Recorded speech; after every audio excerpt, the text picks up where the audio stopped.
Welcome to another episode of the Ryan and Goodman podcast. I'm Jeff Goodman. He's Bob Ryan, and we are joined by the esteemed New York Times NBA writer, Marc Stein, my former colleague at ESPN, somebody who I feel like knows the NBA better than anybody, other than Bob Ryan, of course. No. My days, I'm more of a historian these days. So. You are a historian. That is true. And we'll find out some of that history. But here I'm trying to keep up. But I need people. I have to follow people. Fortunately, I'm a subscriber, so I get Mark all the time. No problem.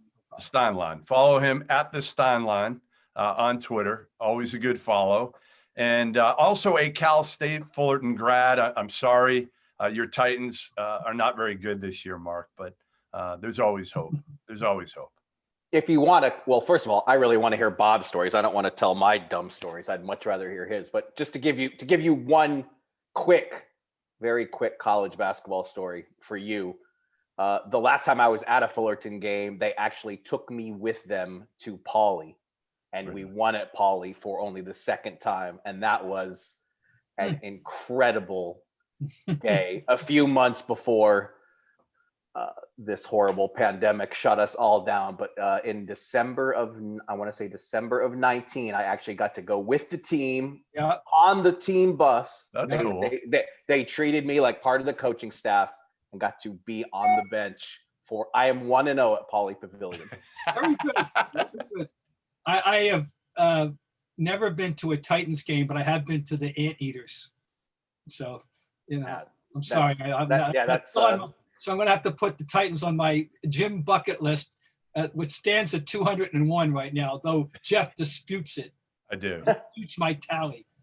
He uses, like he uses gyms that he's been to if they were like in a high school tournament or something. I don't know. All sorts of Ryan. You don't like it because I include women, junior college. Right. I went to the JUCO tournament one year for the whole year. It's illegal. It's completely illegal. You can only go. Is the ball round? Is it 2 points for a basket and 1 for a free throw and 3 points behind the arc? Huh? So wait. So early in your career, you knew I'm going to keep count of how many gyms I set foot in. No, some point along the way, maybe 10 or 12 years ago, I decided I'd try to do an annotation, and I really, work. And if anything, it's an undercount, obviously. Yeah, for sure. If anything, it's an undercount, not by too much. Don't forget anything. You do not forget any gym you ever stepped into. You could tell me the year, the month, the day, who they played, and probably what the damn final score was. It's incredible, Mark. But we digress. We have a distinguished guest here. Yes. Let's get on to what we got Mark on for here, and you can kick things off. All right, Mark. It seems to me that there's one overwhelming interest story in the NBA, and it's the big three. They've been hatched. All right, we have 3 samples. What's your observation on what we have seen from the first 3 games with the big three in Brooklyn? It's probably gone better than when I thought it would. Throwing these guys together practice time has never been more scarce than it is now in the NBA. It's impossible to practice. So Kyrie coming back from a long absence and then putting Harden out there offensively, they've been amazing. Obviously the 2 games against Cleveland defensively, disastrous, but I think they'll look good in the regular season, but I'm not a believer. I don't like the approach. I don't think it can work long term. I think it's too much to heap on Nash as a first-year coach. I just don't see how 3 ball-dominant guys can work. But I think deep down we know why they did it. Kyrie has stopped being someone reliable. Their first season of Durant, they didn't even get Durant, and I think they felt pressure that we can get James Harden. We better grab him, even though it's going to cost us control of the next 7 drafts. Get Harden, hope we can figure it out, and hope that Harden convinces Durant to sign another contract. I think those are their big ambitions besides trying to win it all, obviously. Could you have remotely foreseen that Harden would be so, dare I say, deferential? Yeah, and he deserves credit for that. Because nobody thought he could. Everybody thought he's played this kind of basketball in Houston for 8 years, which I don't even know I don't know if there's ever been an offense so centered around one person in terms of how much he's had the ball and the way they catered to his every whim. And so far, he has gone out of his way to show he can still facilitate. He can still play the way he did in Oklahoma City. So I think he has definitely surprised the skeptics. But you know Steve Nash better than just about any media person. How does he handle the egos? Because I've been around Kyrie a lot. He's tough to deal with. He's just tough. He's moody. We've been through it. Bob, listen, I've never heard Bob as negative about any player as he is about Kyrie Irving. And that says a lot. That says a lot. And James Harden is just as different in his own way, right? And KD has changed. Like those three egos, how is Steve Nash possible? He can't coach this team, can he? I think the ego handling part is probably the part that's the easiest for him. Not to say that it's easy, but he just has that way. He has a personality. You know, as you said, I covered him so much and I've seen him do it. He's great at bringing people together. I mean, that is a natural skill that he has. And that's really why he has this job. But it's one thing to do it as a point guard and one of the most beloved point guards ever. It's a completely different thing to do it as a coach. And he's learning the coaching profession at the same time. That's the bigger challenge. He's never coached anywhere. And, you know, I'm sure Bob could probably help us form a much more complete list than I could. But in terms of difficult first-year coaching jobs, I mean, this has to be in the conversation for, you know, toughest ever. I mean, because of the expectations, they're expected to win it all. He's never coached a meaningful game. And to have to learn that on the fly while trying to manage these egos, that's where it's a tall order. I lived with an OJT coach 50 years ago, and Tommy Heinsohn, but the circumstances he faced were interesting because he was the first coach to have to coach a Celtic team without Bill Russell and Sam Jones, and it was a very interesting year, you know, for his adjustment. But this is a whole different, you know, the world's different, the league's different, everything's different. That's like the scrutiny, I think, is just like I'm sure at the time it felt the same, but I just think the way the NBA is scrutinized now with the 24/7 microscope of social media adds a component that, I mean, that's the thing. Like I said, I'd much rather hear your stories than tell mine to imagine what it was like to cover the league then. You'll weep because the life that we led, the access that we had, the fraternity of the league. We're all in this together. Everybody, players, coaches, writers, referees, trainers. Oh God, I knew all the trainers, you know, because I was hanging around in those locker rooms that you can't get into now. I mean, I mean pre-COVID. Yeah. You know, forget about COVID.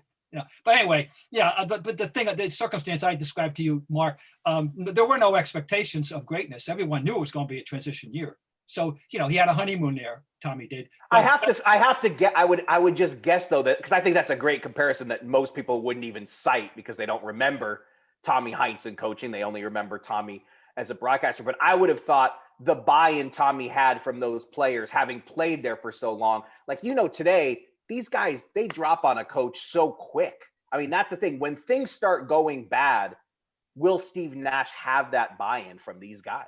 Yeah. Well, that's it. What's coaching success depend on them buying what you're selling, and you're a salesperson. You know, I say we're all salespeople. You know, in different ways. You know, to negotiate the lives that we, you know, as writers that you lead. But coaches have to negotiate. They have to be salespeople to the players, right? I mean, in a sense, and particularly this NBA, because the player entitlement, the background of who these guys are and how they got to where they are is so vastly different than how a player got to where he would be in 1970. You know, the world is totally, their adolescent upbringing is completely different. You know? I mean, my take on it is today, I mean, obviously the most important thing for a coach is your players, no question, your talent. But number two, and it's really 1A, is the buy-in factor. X's and O's are such a distant third for the modern NBA coach. You know, I mean, like now, you know, Mike D'Antoni is there to lend all his offensive wisdom to Steve Nash to lend all that expertise and making decisions on the fly as a coach that Steve doesn't have. That's what D'Antoni's there for. You can hire someone to provide that, but the buy-in from stars, you cannot bring in an assistant to help with that. The coach either has it or he doesn't. Right. Well, I from afar, I don't know him. Mike, I had one post-game interview, I remember two, during my late years in the league covering. But my observation was he's up to the task. If anybody is, there's something. He's special. I think he's definitely special. No question. He is marvelous around people. Third-party observation. Is he like Steve Kerr, Mark? In a lot of ways, there's some similarities you see between Nash. Oh no, I think they are incredibly similar. I think even the way they speak. I didn't notice it until Steve Kerr became a coach, but Steve Kerr and Steve Nash are very close. And just like even some of the facial mannerisms when Kerr speaks, I see Nash sometimes. And they both have it. And like Nash is the kind of guy, I mean, my standout memory in kind of describing the way he is in terms of just being with people, though, in the Phoenix Glory years, I remember they won a big game in Dallas, a big playoff game. And I went to Nash after a game to get some quotes from him. And he pulls me aside and says, "Go talk to Marion." I'm like, okay, what? He's like, he read he saw everything that was going on in the room at the minute. And he was worried that nobody was like gassing up Marion for playing well. He said, "Go talk to Marion and, ask him a bunch of questions about how great he played." Like he would just see stuff like that a feel for people. He has it. There's no question he has it. I'm just thought just popped into my head. And if it's totally and completely out of, say, hey, Bob, that has nothing to do with anything. What about him being a Canadian has to do with the way he is related to everybody? Yeah, I mean, it's a good question. I don't know. I mean, he is, he's Canadian, but also he was raised, his parents are English. I mean, so I guess he just does. Born in South Africa. His dad. Yeah, he was born in South Africa because his dad played soccer, was playing professionally in South Africa at the time. Yeah. I mean, I don't know. I think he probably would say it makes him tougher because I think he has that hockey mentality. He did grow up playing hockey. That's the other thing about him. He is one of those guys who's so good at everything, every sport. When he plays soccer, he looks like he could have played professional soccer. I saw him play in a charity baseball game. Mike Madonna for years had a charity baseball game in Dallas, and Dirk adopted it, and he convinced Nash to play in this game one year. And Nash turned to double play. He played second base, hadn't played baseball in 30 years, and he looked like a professional second baseman turning the double play. He's just one of those guys. It's annoying. Ainge is one of those guys, that. Oh yeah. They're tight, from their time together in Phoenix. I think they hit it off too for a lot of the same reasons. But anyway, it's a unique, almost a unique circumstance of throwing a first-year coach into this, and it's going to be. They're going to be a story all year, aren't they? I mean, we're going to be watching. I know. I'm looking at that box score. I'm looking for that box score every morning now. I am. And by the way, for people who don't know, I made an allusion to, I just want so people understand what we're talking about with Harden. So far in the first 3 games together, here's the shot attempts total. Durant, 65. Irving, 62. Harden, 32. Wow. Well, he's proven a point too. I mean, let's face it. Yeah, no question. No question. My question then is, he showing off to a degree? You smart. Question motivation. Very smart. You can't help it. They're wondering what is this game plan here? Exactly. Is it just a team-oriented thing, or is he just trying to show the world? So, doesn't that go through your mind? Well, all right, James, what's the deal? You may be overdoing this a little bit. But it's regular season, Bob. That's part of it right now. The key is going to be, how are the shots distributed when it matters, right? Like, this doesn't matter. Whatever seed they get, Mark, does it really matter that much? I mean, you want to avoid Milwaukee, I guess, but are the Bucks that overpowering this year that you have to avoid them if you're Brooklyn? Like, if you're playing at the top of your game and you're Brooklyn, do you fear anybody in the East? I think they have to have the as Greg Popovich calls it, the so-called appropriate fear because of their defensive shortcomings, because of the depth issues. I think they, maybe, I mean, they're never going to admit it. I mean, the way these are all mega stars, so I'm sure they don't. If they have any fear, they're not going to show it to us. But there are so many questions about this team still. But yeah, I think they are going to be the team that that inspires the most curiosity, because it just three ball dominant guys like this, I just don't know that we've ever seen it. Is Joe Harris a perfect compliment? Or yeah, I mean, I think he's probably the one guy you don't need to worry about. I mean, he fits in seamlessly with I mean, he would fit in seamlessly anywhere with the game he plays. But are they going to be able to play playoff defense? Yeah, that's probably. Can the minutes these guys are playing, can they keep it up? I mean, Durant already looks like the best comeback from an Achilles ever. Like, he's already clinched that in, less than 20 games, but they're playing him way more than they want to. And I think they know that. So give me your biggest disappointment so far, Mark, as a team. For me, it's probably like you can't really include Miami because Jimmy Butler's barely played. So, like, to me, I'd throw that one out the window. I know they've been bad. To me, it's New Orleans. Like 5-10, Mark. Like, This team isn't. I love what Griff did early. I did. I loved it. I was like, and now I look at it and I'm like, the pieces don't fit. You can't have Lonzo, Zion, and Steven Adams all playing minutes on the same team. None of them can really shoot the ball from the perimeter, and you're not playing JJ enough. I think a lot of people would nominate New Orleans for that. I'm not trying to make myself sound super smart here, but I'm not terribly surprised. I think it's always hard to pull that off with we're gonna stockpile draft picks and we're really building for the future. But yeah, we also want to stay competitive too and kind of make a run for the 7th or 8th seed. That's always harder to do. Stan Van Gundy, though, he is the kind of guy that you think this is gonna be a 500 team at the worst. Stan will get them organized. He'll get them to max out.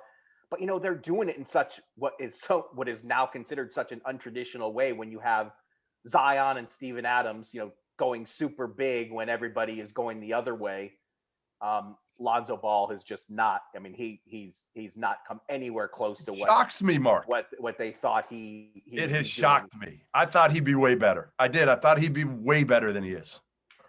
So, I mean, the good news for them is, again, that they have all these picks to, what they really do this year doesn't matter so much. And they've got such a good future because of all the draft capital that they've built up. But yeah, I mean, I think most people would say that's the team. I'm going to go parochial on you for a moment. Jeff and I have discussed at length Jaylen Brown and his development, and is this being noticed outside our little 128 area? Yeah, no question. No, he's an all-star for sure, the way he's playing. And it came up so much because the Celtics were kind of mentioned as this team on the periphery in the Harden sweepstakes. And I think you guys know Danny better than I do. They're not going to advertise it, but he's a player like Harden's available. He is going to go all the way to the line and look at it and ask himself, is this a guy we should go after? And I think they did. I think they weren't in it till the end, however we want to define in it.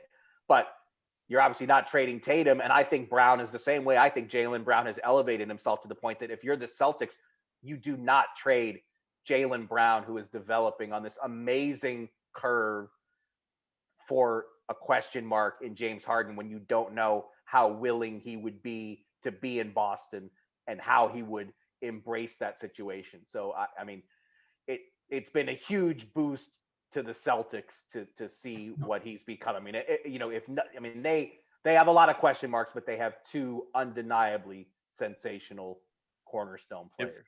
If Kemba gets back to close to 100%, do you feel like the Celtics can come out of the East? Yeah, to me, the East is still a grab bag. I mean, there are, Indiana's. It's funny because coming into the season, my take was that the East is still, way behind the West in terms of depth, but at least the top 6 of the East is going to be fascinating. And I was leaving out Indiana, who still belong in that group. Toronto has had a real uneven start.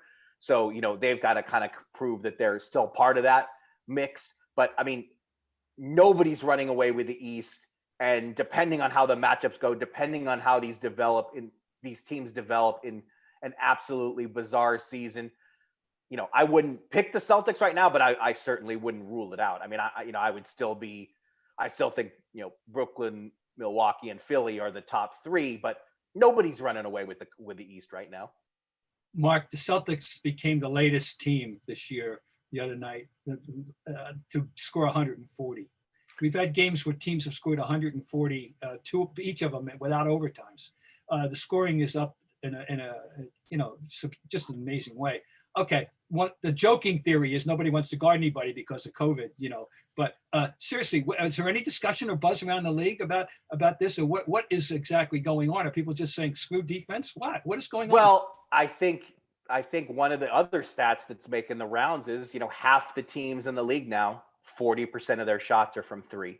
And so there are a lot of people turned off by that. I was baiting you. That's not. Hey, you can bait him a whole lot easier than that. It doesn't bother me. I love distance shooting and I love shot making, but yeah, I mean, the question is posed all the time. Are teams taking too many threes? Is the way that the game has evolved to basically all threes and layups? I certainly don't miss 90s basketball and maybe even early. I mean, was it the 04 final? What was the year San Antonio beat Detroit? Was that 5? That was 04. 04. 04 Pistons beat the Lakers. It was 05. Okay. That 7 games of just absolute slog. Just like, I don't miss that. I hated it too, but there's a middle ground. I hated that. I decried it. I screamed about it. I wrote about it endlessly. I tracked the beginning and who the culprits were. Jerry Sloan, Larry Brown of all people, taking fewer than 80 shots a game. When and that's a stat people don't talk about that I used to pay attention to. All right, I didn't want that either. But now we have this. But it's not all just about the 3 though. I don't think. It must be pace of game is better. Well, there's more. I mean, there's more possessions in games. I mean, I think this is the 3rd year in a row where teams have topped that 100 possession a game mark. So, I mean, that's a thing. It's funny that the 7 seconds or less Suns, they were seen as this revolutionary team. Pace wise, they'd be bottom 3rd now in terms of possessions a game. So that definitely is it. I mean, there's just so many more. Teams have the ball more than they did, and they're getting shots up so much faster. But I mean, believe me, don't get me wrong. I like offense, and I screamed about that the way the league had deteriorated. I called it the ice age. You go look it up. It's you can see how the deterioration of shot attempts. And I used to say it was about fraidy cat coaches who were happier when they didn't have the ball than when they did, and then that was awful. I mean, we. Just go back. You're talking about the 04-05, the Knicks and the Rockets series were, all those Knicks and Miami. They were sludges. It was awful stuff. I mean, I'm happier, but I like a middle ground. Here's what drives me crazy. Guy drives in. He's 2 feet from the basket. He turns around and throws it back out for the 3. Now if it goes in, that's a nice play. But my head explodes every time I see that. And big guys who particularly when it's a big guy that gets a ball. I've seen it. They get the ball low and then they throw it right back. I don't even think about taking a 2-foot jump hook. That's all. All right, I'm off the soapbox now. All right, hey Mark, you've covered some really good players in your career. Where does Luka? And I know you haven't been around him as much. Obviously, nobody has over the last. You're in the bubble, but it's not the same. You're not around him like you would be around him if we didn't have the pandemic, but just what is he like to be around? What is he like to watch compared to some of the other stars that you have been around in the past? Even on a, I'm not even at like some of the stars that you've seen occasionally come through or cover in a playoff series.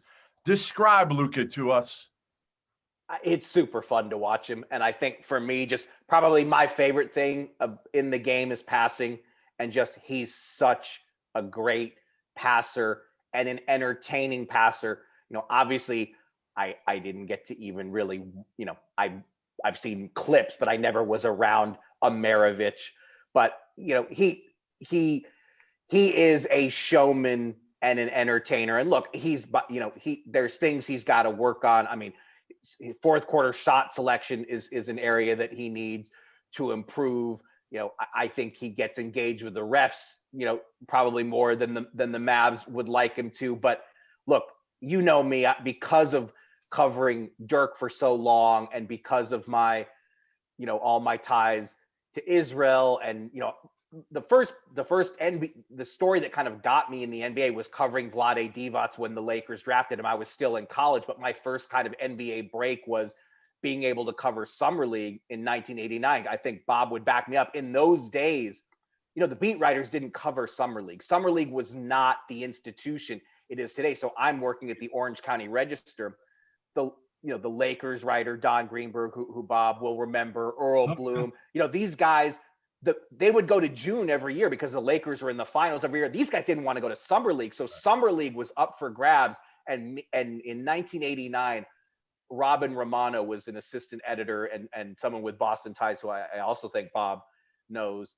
And I begged her all year long, please let me cover Summer League, please. I annoyed her so much, and she did. 1989 Summer League. So not only was Vlade Divac there, David Robinson was there for the Spurs. It was the summer that all the European players came over. Alexander Volkov was there. And so I was 20 years old and I got to do this Summer League. I actually knew Vlade's game because on trips to Israel to see family, I would get to see games of him playing for the when Yugoslavia was still a unified national team. And that was, I always say, the best team nobody ever saw, because so my love affair with European basketball goes back that far, all the way to the 80s. I gotta jump in right here. No, this is like, you got my pulse racing. I have maintained for the last 30 years or 20 that it's conceivable that the Yugoslavian team together with Divac and Rajda and of course Petrovic and all of them, Paspal, if they played the dream team in a best of 7, okay, that the dream team, that in game 3 in Belgrade or in game 3 in Belgrade with the home court, home cooking reffing, they could have won a game. For sure. At least a game. People have no idea what that, talk about home court advantage. I mean, that place is insane. That team was unreal. Dražen was unreal. I mean, you're right. I mean, it was kind of one of the great what ifs of the sport that we'll never know. They couldn't win the series, but they could make those. They would have made it a series. They would have made those guys play. I know that they could have played with them, and anyway, that would have been. But so, right. Anyway, you're taking a young guy. So I guess what I'm saying is, having followed European basketball since then, and not like as closely as I follow the NBA, but having followed European basketball that long, even with all of that, when Luka came from Real Madrid, I knew he was great. I thought he should have been the number 1 pick, but I can't sit here and say, I think this guy's going to come right in and be the NBA player he is. I mean, he is still, after being EuroLeague MVP, he has still exceeded expectations. He's still played at a higher level than people thought. I mean, the guy's a walking triple-double, and he was doing that last year in year 2. I mean, he's so far ahead of where I think even the most optimistic projections were. This is the ultimate, the classic playing chess while the others are playing checkers guy. He sees this game He sees things in advance. Very, of course, I'm going to always come back to, who, very bird-like in that regard. Now, and I mean, Larry didn't handle the ball as much as other people because he was a pure forward. But see what I'm saying? He's got the element of this game. I gushed about Dončić in a tweet that people, just crucified me for. I said, he takes my breath away. I probably should have phrased it a little better but boy, is he fun to watch. You're actually the perfect person to ask this question, because I've wondered this. If Larry were playing in today's NBA, is this how he would have played? Is Luka, wouldn't he have had the ball in his hands much more than he did?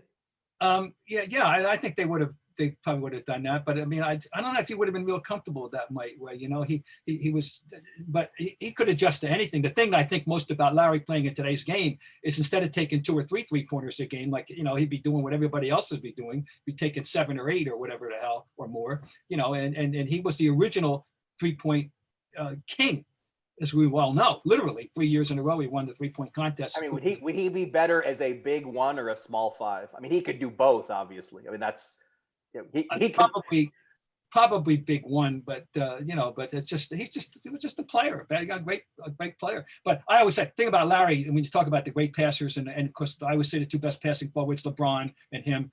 But Larry got more done with fewer touches than any great player ever. That I can assure you. More done with fewer touches. He didn't have. He wasn't handling the ball all the time the way. Obviously, Magic was a point guard. Harden, dribble, all that. But was not his game, and he still would rack up these assist totals because of anticipation and vision, and touch passes and over the head passes, and he's the master of the entry pass, because there's no entry pass now. Who posts up? But anyway, I digress again. By the way, Bob, Luka got his 31st triple-double last night. Do you know who he tied on the all-time triple-double list? Tell me. John Havlicek. 13. I'm surprised they even had the annotation of how many John had, because of those days that, so much is lost. That's good. Well, I knew he was doing stuff like that when I covered him, but we didn't have a phrase for it. The phrase was coined, to the best of my recollection, by Bruce Jalish, who was then the Laker PR guy, and came up with this idea of calling a game in which you had triple double figures in those 3 categories a triple double. And anyway, so I'm glad. Thank you for bringing that up. I appreciate that. No problem. Hey, Mark, how worried are you? I mean, does it even matter? Like, there's been 22 games postponed already. Or about a month into the season overall now. Like, is that fine? Like in college, there's, I don't know, on a Saturday, there's like 10 games postponed every Saturday, but there's so much inventory, it doesn't matter. It doesn't matter. So life goes on. And I actually talked to Dan Gavitt yesterday from the NCAA, and I asked him his confidence level of getting, start to finish for the NCAA tournament, even though they're not bubbling up. And he said it's high. And I said, well, what happens if a player, like a Gonzaga player, tests positive in the middle of the tournament? He said, well, we're not pausing the tournament. Like, tournament's not something you can pause. So life goes on. And that's kind of the way it's been in the NBA. I mean, Jason Tatum was out a couple weeks. The Memphis Grizzlies have missed a bunch of games. Wizards. Do you see anything changing, or are they just going to, just let's march on unless you have 10 teams that can't play at a time? I think it's just the problem with trying to answer that now is we don't know where we're going to be in May. How widely distributed will the vaccine be in May? I think the league feels like in May, if the vaccine is widely distributed by that point, that they can, stage the playoffs with less they better be able to stage it with a lot less concern they have right now, because it is 22 postponements as we record this, and it's been nearly 1 a day for the last 2+ weeks. And are they going to try to make all those games up? Are they going to have to cut the schedule shorter than the 72 games it is now, because you're just not going to have time to make up all the games you want to make up? And look, if this climate is not much better than it is now, they're going to have to consider a bubble for the playoffs, because we talked so much last year, is it an asterisk season because of the bubble? You're really going to be straying into asterisk territory if in the playoffs, star X suddenly is out for 10 to 14 days. I mean, that's never happened. And so, I think there are people who kind of are thinking of that in the back of their mind. In the playoffs, are they going to have to reconsider maybe not for all 4 rounds, but for some of it, are you going to have to go back to a bubble to ensure the integrity of the playoffs? I want to ask you about your hometown team. I mean, your current hometown team, and Tibbs, and what's your take on the early returns of this marriage, the New York Knicks and Tom Thibodeau? I mean, it's gone better, I think, than people anticipated because it's not a Tibbs roster. I mean, we know Tibbs wants veteran guys and a team that can, is ready-made to compete for the playoffs. And the Knicks are obviously rebuilding. And I think there was a lot of skepticism about, is Tibbs really the right guy to coach a team that's essentially starting over? But he has organized them in the way they, he's definitely put an imprint on that team. And I think he's getting them to max out. I mean, I don't think anyone had any illusions of grandeur that this was going to be, a team that could do anything this season. But, all the questions to me with the Knicks are this front office. Leon Rose has still not addressed the media. I mean, crazy. He'll do an MSG sit down or issue the odd press release. But I mean, New York, where, GMs and coaches sparring with the press is a sport unto itself since I was a kid. And now you have a Knicks GM who never talks. But beyond that, I mean, that's not the most important thing in the world. Leon was obviously as accomplished as you could get as an agent, but he's never done this job. Can he build a contending team? I mean, I think there's still a lot for that group to prove. Tibbs, we know Tibbs is very organized. He's great at his job. You're gonna feel his presence immediately, and I think that's all true. But there's so many roster questions that this team still needs to answer. One thing that looks like a positive, that Immanuel Quickley has attracted a great deal of attention. He's beloved already by Knicks fans. I don't think there's any question about that. But look, I don't want to. So was Kevin Knox a few years ago. Well, that's because I think it's a little bit too early to second guess picks. And Jeff Goodman forgot more about the NBA draft than I ever knew. But before that draft, there was a lot of Halliburton buzz to the Knicks, and they didn't take Halliburton, who's been sensational with Sacramento. So I already wonder, is the pressure going to mount quickly on Obi Toppin not being Halliburton? I have no confidence, zero confidence that the New York Knicks management will get the Knicks to be competitive again. Zero with Leon Rose and World Wide West. That's me. I just, when's the last time James Dolan made a smart move with anybody he hired? The track record. That's all I'll say. Like, unless they get Devin Booker, like their whole roster is CAA guys, and they're not good ones. Or Kentucky alumni. Yes. I mean, it's crazy to me. Like, I don't know. The whole World Wide West thing just, it makes me laugh. I mean, even here's an inside baseball one, but like, so they draft Obi Toppin. And then the next thing, part of the deal is that Kentucky takes Obi Toppin's brother, Jacob, as a transfer from Rhode Island. So like they're working deals cross sports, cross levels. I mean, again, I like Julius Randle. I'm glad he's playing well, but he can't be your number one guy on a playoff team. Like, no, and they know that they're realistic about this roster, but that's when we judge this thing.